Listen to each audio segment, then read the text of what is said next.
Hello， 欢迎来到勾勾恭好发，我是怡姐，我是敏华。怡姐，大过年的大年初四，你有没有想要去哪里玩啊？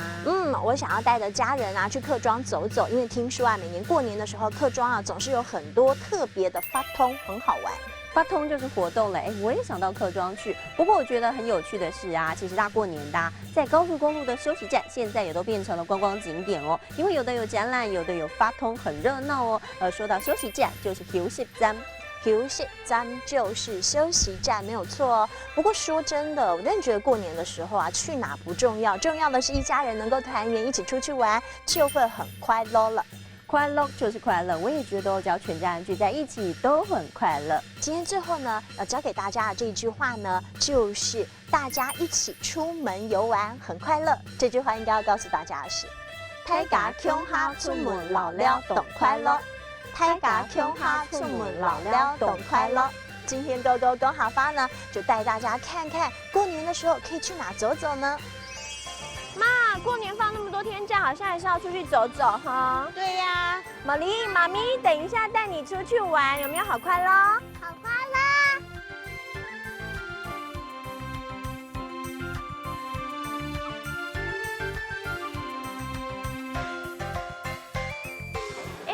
现在的这个游戏站嘛，有吃有喝的，好好玩哦。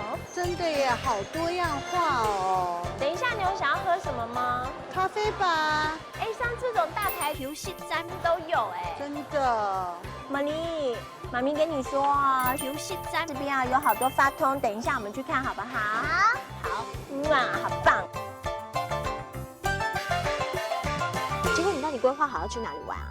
我就想说，规划去农庄啊，玩一些亲子 DIY 的活动，最重要是全家聚在一起啦。也是，所以赶快帮大家来复习一下今天教给大家的客家话喽。首先帮大家复习的就是，过年的时候这么多的发通，到底要选哪一个，蛮伤脑筋的。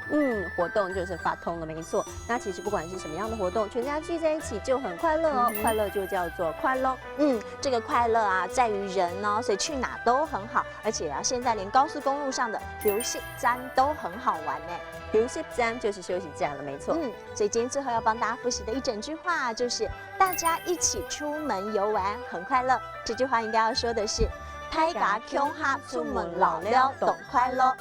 大家穷哈出门老了懂快乐。今天勾勾恭好发呢，就希望大家过年的时候玩的都开开心心、快快乐乐。再会。